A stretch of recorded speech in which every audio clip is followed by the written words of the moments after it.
আসসালামু আলাইকুম ARMYs, welcome to my channel kpop Bangtan BD. আজকের ভিডিওটা বিটিএস আর্মিদের জন্য খুবই গুরুত্বপূর্ণ, কেননা আজকের এই ভিডিওতে আমরা আলোচনা করব বিটিএস মেম্বার ভি এর ভাইরাল চ্যাটিং সংক্রান্ত বিষয় নিয়ে। আসলে পুরো ঘটনাটা কি আর কেনই বা বিটিএস মেম্বার ভি কে ফাঁসানো হচ্ছে এই আইনি ঝামেলার মধ্যে, আর এর পেছনে আগে কি কি ঘটনা ঘটেছে সবকিছু একদম শুরু থেকে শেষ পর্যন্ত বিস্তারিত বলবো। তাই ভিডিওটা স্কিপ না করে সম্পূর্ণ ভিডিও দেখার অনুরোধ রইল। তো পুরো ঘটনাটা আসলে কোনখান থেকে শুরু হয়েছে সেটা জানতে হলে আমাদের একটু পেছনে যেতে হবে। 2024 সালের এপ্রিল মাসে কেপপ ইন্ডাস্ট্রিতে বড় একটা ঝড় ওঠে যখন হাইপ তাদের সাব লেভেল এডরের উপর অডিট শুরু করে। এডরের সিইও মিন হিজিনের বিরুদ্ধে অভিযোগ ওঠে যে তিনি কোম্পানির কন্ট্রোল নিয়ে আলাদা পরিকল্পনা করছিলেন। অন্যদিকে মিন হিজিন বলেন তিনি অন্যায়ভাবে টার্গেট হচ্ছেন, তিনি এ ধরনের কোনো কিছুই পরিকল্পনা করেননি। আচ্ছা, এখানে আরো কিছু কথা ক্লিয়ার করি, তাহলে তোমাদের ব্যাপারটা বুঝতে সুবিধা হবে। তো প্রথম কথা হচ্ছে মিন হিজিন আসলে কে?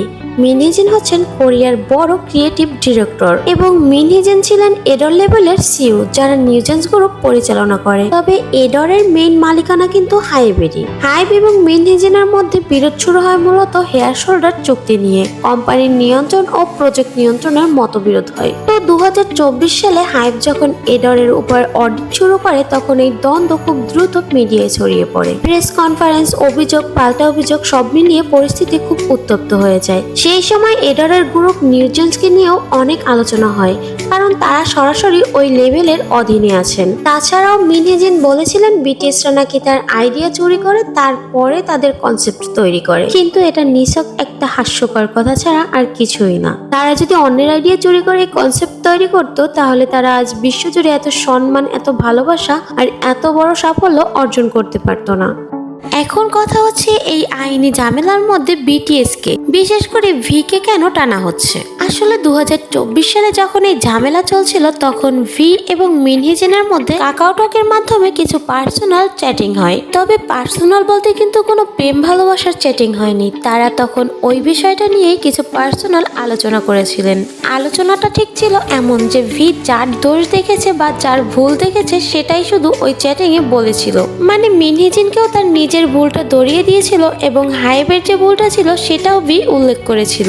ভি কিন্তু সেই চ্যাটিং এ কারো পক্ষ নিয়ে বা কারো সাইড নিয়ে কথা বলেনি, শুধু যার যেটা ভুল বা দোষ সেটা নিয়েই মিন হিজিনের সাথে আলোচনা করেছিলেন। আর মিন হিজিন সেই চ্যাটিং এর অংশই আইনি প্রমাণ হিসাবে আদালতে জমা দিয়েছিলেন। আর এই চ্যাটিং এর কিছু অংশ যখন সোশ্যাল মিডিয়াতে ভাইরাল হয় তখন অনেকেই ভাবে ব্যক্তিগত চ্যাটিং মানে হচ্ছে মিন হিজিনের সাথে ভি প্রেমের আলাপ করছে। আসলে ভি এবং মিন হিজিনের মূল আলোচ্য বিষয় ছিল নিউজেন্স এবং এলিট গ্রুপ, মিউজিক প্রজেক্ট ও কনসেপ্ট সম্পর্কিত কিছু আলোচনা।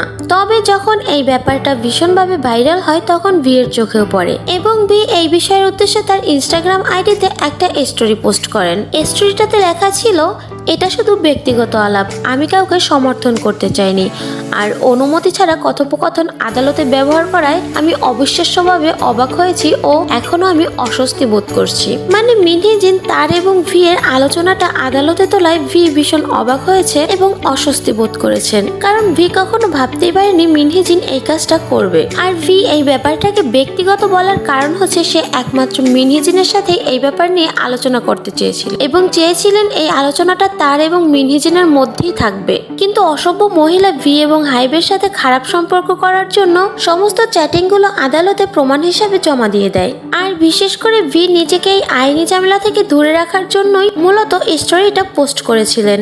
তো এবারে কথা হচ্ছে ভি এটা নিয়ে এখনো পর্যন্ত কতটা ডিস্টার্ব। অ্যাকচুয়ালি আমার মনে হয় না ভি খুব একটা ডিস্টার্ব আছে এই বিষয়টা নিয়ে, কারণ কিছু আজাইরার কাজই হচ্ছে আজাইরাগিরি করা। তাই এসবে কান্না দিয়ে এবং এসব না ভেবে নিজের মতো থাকাটাই বেটার। তাই তো ভি গত 2 দিন আগে লাইভে এসে ডিজে গান চালিয়ে ডান্স করে গেছে। তাহলে আশা করি ভি এর এই ভাইরাল ব্যক্তিগত চ্যাটিংটার বিষয়ে তোমরা ভালোভাবে বুঝতে পেরেছো অ্যাকচুয়ালি ঘটনাটা কি। তো আজকের ভিডিও এই পর্যন্ত। যদি ভিডিওটা ভালো লাগে তাহলে অবশ্যই একটা লাইক দিয়ে চ্যানেলটা সাবস্ক্রাইব করে দিও।